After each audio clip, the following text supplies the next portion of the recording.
Hey everyone, स्वागत है एक बार फिर से आपका आपके अपने लर्निंग सेंटर छाया लर्निंग सेंटर पर। आज के लेक्चर में हम डिस्कस करने वाले हैं सोलेनोइड को, जिसमें हम जानेंगे कि सोलेनोइड होता क्या है, what is solenoid, and then magnetic field pattern discuss करेंगे, their properties, then we compare the pattern of solenoid with the pattern of bar magnet, and at last we discuss the electromagnet and their real life applications. तो अभी तक अगर आपने इस channel को subscribe नहीं किया है, जल्दी से जाके सब्सक्राइब बटन को हिट करें एंड नोटिफिकेशन बेल को ऑन करें ताकि आने वाली अपकमिंग वीडियोस की नोटिफिकेशन आपको मिलती रहे। तो शुरू करते हैं अपना आज का लेक्चर। तो बच्चे, what is a solenoid? Solenoid it is a coil जिसमें बहुत सारे क्या होते हैं, सर्कुलर टर्न्स होते हैं। इस वायर को क्या करते हैं, एक रैप करते हैं एक सिलेंडर की फॉर्म में, और किस तरह का स्ट्रक्चर आपको ऑब्टेन होता है ये आपको यहाँ पे डायग्राम में दिखाया गया है। तो इस तरह से जो स्ट्रक्चर आपको ऑब्टेन होगा, इस स्ट्रक्चर को क्या बोला जाता है, सोलिनॉइड। यहाँ पे इसकी जो लेंथ है वो इसके डायमीटर के कंपैरिजन में काफी क्या है, लंबी है। Length is large as compare to its diameter.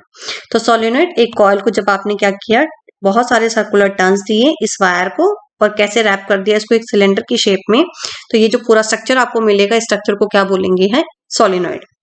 Okay, अब इस पूरे कॉइल को अगर आप क्या करते हो, एक बैटरी के साथ कनेक्ट करते हो, यानी कि आप इसमें से क्या करोगे, करंट को फ्लो कराओगे। तो आपको पता है ये वायर है, means it is a conductor.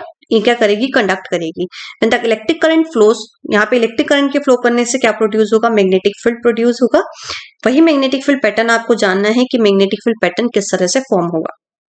Okay, तो यहाँ पे जो पैटर्न फॉर्म होगा, इसके लिए पहले इसकी कुछ प्रॉपर्टीज को हम जान लेते हैं।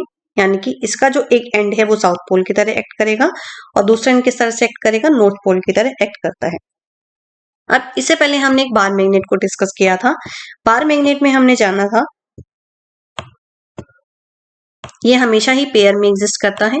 तो इसमें हमने जाना कि बार मैग्नेट के एक एंड से क्या करती हैं, जो मैग्नेटिक फील्ड लाइंस है वो एमर्ज करेंगी और दूसरे एंड पे क्या करती हैं, मर्ज करती हैं। तो ये नॉर्थ पोल से तो क्या करती हैं बेटा, एमर्ज होंगी और एंटर किस में करेंगी, साउथ पोल में। ठीक है, तो नॉर्थ पोल से एमर्ज हुई है और मर्ज कहाँ होंगी, साउथ पोल में, as you seen in the diagram. अब यही सेम पैटर्न किस में बनता है, आपका सोलिनॉइड में भी यही सेम पैटर्न बनता है। क्या होगा, यहाँ नॉर्थ पोल से एमर्ज होंगी और एंटर किस में करेंगी, साउथ पोल में मर्ज हो जाएंगी। तो यही सेम पैटर्न आपको मिलता है। तो दोनों में डिफरेंस क्या है, pattern of solenoid and pattern of bar magnet. तो इन दोनों में बच्चे सिर्फ एक इतना डिफरेंस है, जब आप बार मैग्नेट का पैटर्न देखोगे तो यहाँ इनसाइड किसी तरह की कोई भी आपको फील्ड लाइन नहीं दिखेगी। लेकिन जब सोलेनॉइड का पैटर्न आप डिस्कस करोगे, सोलेनॉइड के पैटर्न में क्या है, आपको इनसाइड भी मैग्नेटिक फील्ड लाइंस मिलेंगी।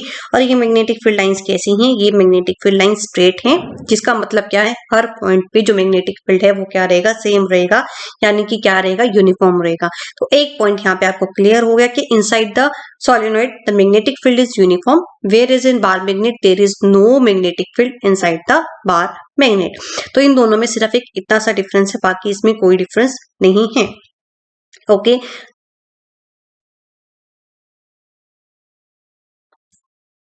तो यहाँ पे बच्चे इसकी प्रॉपर्टीज यहीं पे मैंने आपको बताई हैं। दोनों पैटर्न्स क्या है, आपके सिमिलर हैं। सोलेनॉइड का एक एंड नॉर्थ पोल की तरह बिहेव करता है और दूसरा पोल साउथ पोल की तरह बिहेव करता है। सोलेनॉइड के इनसाइड जो मैग्नेटिक फील्ड लाइंस है वो कैसी हैं, स्ट्रेट हैं और एक दूसरे के पैरेलल हैं, जो क्या इंडिकेट करती हैं, which indicate magnetic field is same at all points, यानी कि जो मैग्नेटिक फील्ड है सोलेनॉइड के अंदर it is uniform.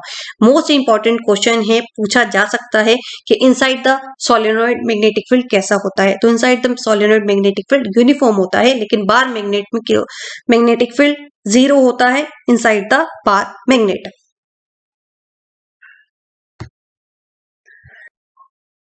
Okay, so next is, दो फैक्टर्स हमने यहाँ पे डिस्कस करने हैं। एक इसके डायरेक्शन कैसे फाइंड आउट कर सकते हैं और दूसरा इसकी स्ट्रेंथ। तो सबसे पहले हम स्ट्रेंथ की बात करते हैं। ओके, तो आपने यहाँ पे देखा एक कॉइल है, कॉइल में बहुत सारे टर्न्स हैं। अगर इन टर्न्स को हम ज्यादा करें या कम करें तो क्या होगा, करंट की अमाउंट वेरी करेगी। अगर नंबर ऑफ टर्न्स ज्यादा तो करंट ज्यादा फ्लो करेगा, और अगर टर्न्स कम है तो कम करंट फ्लो करेगा। तो ये डायरेक्टली किसके ऊपर डिपेंड कर रहा है, नंबर ऑफ टर्न्स के ऊपर डिपेंड कर रहा है। देन किसके ऊपर डिपेंड कर रहा है, करंट कितना फ्लो कर रहा है। तो यहाँ पे ये दो फैक्टर्स के ऊपर, और तीसरा इनसाइड किस तरह का मटेरियल, जो कोर मटेरियल है वो आपने क्या यूज किया है, इन तीन फैक्टर के ऊपर जो मैग्नेटिक फील्ड पैटर्न है, जो मैग्नेटिक फील्ड की स्ट्रेंथ है वो डिपेंड करती है। कौन कौन से तीन फैक्टर मैंने आपको बताए हैं, number one is number of turns and then strength of current. Number of turns ज्यादा करंट फ्लो करेगा, नंबर ऑफ टर्न्स कम करंट फ्लो करेगा। And third one is the nature of the core material. यहाँ पे core material हम कौन सा use करेंगे, यहाँ पे हम कोर मटेरियल को यूज करके क्या बना सकते हैं, इलेक्ट्रोमैग्नेट फॉर्म कर सकते हैं, जो भी हम डिस्कस करने वाले हैं। नेक्स्ट इसके डायरेक्शन किस Okay, next we have to find the direction of magnetic field inside the solenoid as well as outside the solenoid. तो यहाँ पे डायरेक्शन फाइंड आउट करने के लिए कौन सा रूल अप्लाई किया जाएगा, we have to apply right hand thumb rule. According to right hand thumb rule, if thumb point in the direction of current, then remaining curls will give the direction of magnetic field. यही same rule हम apply करने वाले हैं solenoid में, and we have to find out the direction of magnetic field. Okay, so the current flows from positive to negative terminal as you seen in the diagram. तो current की direction, तो this is your coil, okay, इसको battery के साथ connect किया है, positive negative, and you know the direction of current, the current flow from positive to negative terminal. तो current will flow from positive to negative terminal. तो point the thumb in the direction of current, तो thumb will point in this direction. Okay, if the thumb is in upward direction, then remaining curls of the finger is in this direction. तो आपको इस तरह से pattern मिलेगा anti clockwise. Okay, जब current flow करेगा इस एंड पर, जब आप चेक करोगे in this and, okay, now the thumb is in downward direction and the direction of magnetic field lines is in clockwise direction, like in this way. तो इस तरह से ये कंप्लीट पैटर्न यहाँ पे ड्रॉ किया है। एक बार मैं फिर से आपको बता देती हूँ, जब करंट फ्लो कर रहा है from positive to negative terminal, इस एंड पे जब आप चेक करोगे, इस एंड पे right hand thumb rule apply करो, point the thumb is in upward direction and the magnetic field lines will be in anti clockwise direction, is in anti-clockwise direction.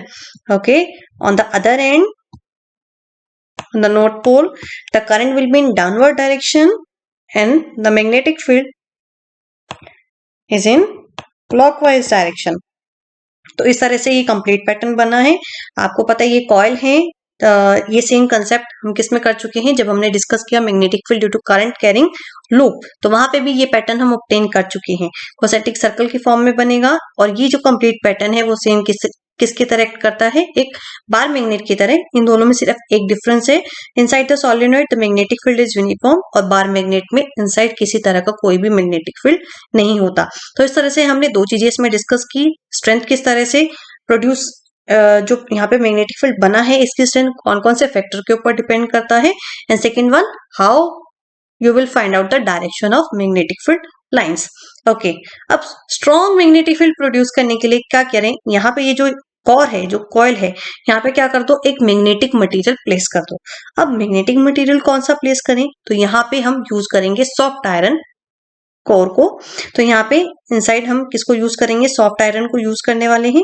तो जब यहाँ पे सॉफ्ट आयरन मटेरियल को आप place करोगे और current को फ्लो कराओगे, तो क्या बन जाएगा, यहाँ पे ये जो मटेरियल है मैग्नेटाइज हो जाएगा, क्योंकि क्या होगा, करंट के फ्लो करने से मैग्नेटिक इफेक्ट प्रोड्यूस हो रहा है, मैग्नेटिक फील्ड बन रहा है, और आपने एक मैग्नेटिक मटेरियल आपने कॉइल के अंदर प्लेस किया, ही मैग्नेटिक मटेरियल भी क्या होगा, मैग्नेटाइज होगा।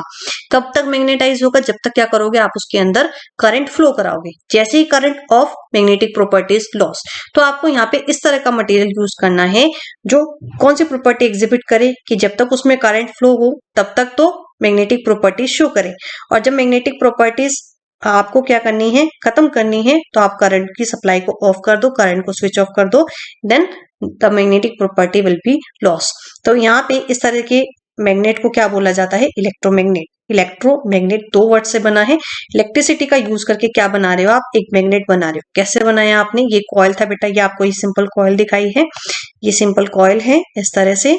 ओके, तो यहाँ पे आपने क्या किया, इसमें एक और मटेरियल आपने यूज किया, that is a soft iron core. तो सॉफ्ट आयरन कोर बच्चे क्यों यूज किए, सॉफ्ट आयरन कोर आपने इसलिए यूज किए है ताकि जब तक इसमें इलेक्ट्रिक करंट फ्लो करे तो क्या बने, मैग्नेटिक प्रॉपर्टीज मेंटेन रहे।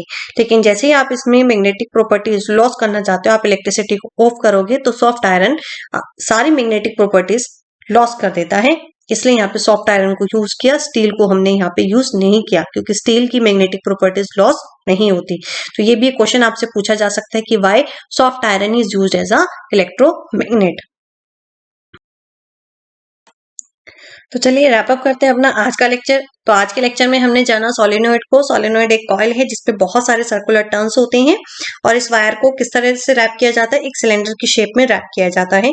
इसमें जो मैग्नेटिक फील्ड पैटर्न बनता है सेम बनता है as a bar magnet, but दोनों में सिर्फ क्या है, एक डिफरेंस है। Inside the solenoid the magnetic field is uniform but in the bar magnet the magnetic field is absent. Okay, solenoid का एक एंड नॉर्थ पोल की तरह एक्ट करता है, दूसरा एंड साउथ पोल की तरह एक्ट करता है। इसकी डायरेक्शन आप कैसे फाइंड आउट कर सकते हो, by using the right hand thumb rule. अब इसकी जो स्ट्रेंथ है मैग्नेटिक फील्ड की कौन कौन से फैक्टर के ऊपर डिपेंड करती है, number of turns, current flow and the nature of core material. कहाँ कहाँ इसको यूज किया जाता है, तो सोलेनोइड को स्ट्रॉन्ग इलेक्ट्रोमैग्नेट बनाने के लिए यूज किया जाता है। इलेक्ट्रोमैग्नेट दो वर्ड से बना है, इलेक्ट्रो प्लस मैग्नेट, यानी कि जब तक आप इलेक्ट्रिसिटी फ्लो कराओ, यानी जब तक करंट फ्लो करो तो मैग्नेटिक प्रॉपर्टीज अटेन रहे। जैसे ही आप करंट को स्विच ऑफ करो मैग्नेटिक प्रॉपर्टीज लॉस हो जाएं, तो इसको क्या बोलते हैं हम, इलेक्ट्रोमैग्नेट। तो इस तरह का मैग्नेट जो मैग्नेटिक फील्ड प्रोड्यूस करता है जब करंट फ्लो हो रहा है उसको क्या बोलते हैं, इलेक्ट्रोमैग्नेट। इलेक्ट्रोमैग्नेट के लिए कौन सा मटेरियल यूज किया, सॉफ्ट आयरन कोर मटेरियल आपने यूज किया। स्टील को क्यों नहीं यूज किया, क्योंकि जो स्टील है उसमें मैग्नेटिक प्रॉपर्टीज लॉस नहीं होती जब आप करंट को स्विच ऑफ करते हो। सॉफ्ट आयरन को क्यों यूज किया आपने, बिकॉज सॉफ्ट आयरन में जैसे आप करंट को फ्लो कराओगे मैग्नेटिक प्रॉपर्टीज अटेन होंगी, और जैसे ही आप उसको करंट की सप्लाई को आप ऑफ करोगे, स्विच ऑफ करोगे, तो मैग्नेटिक प्रॉपर्टीज ऑटोमेटिकली डिसअपियर हो जाएंगी। So that's why soft iron core is used as a core material inside the magnetic inside the solenoid. Okay, तो मैग्नेटिक फील्ड की प्रॉपर्टीज की बात करें तो मैग्नेटिक फील्ड लाइंस हमेशा एक दूसरे के पैरेलल हैं, दो फील्ड लाइंस कभी भी एक दूसरे को क्रॉस नहीं करती हैं। तो आज के लेक्चर में हमने ये जाना। अगर आपको कोई डाउट है तो आप फ्रीली कमेंट करके मुझे बता सकते हैं। अगर आप किसी और टॉपिक पे वीडियो चाहते हैं तो आप वो भी बिना किसी झिझक के कमेंट करके कमेंट बॉक्स में बता सकते हैं। तो आज के लिए इतना ही, कल फिर मिलेंगे एक नए टॉपिक के साथ, तब तक के लिए बाय बाय।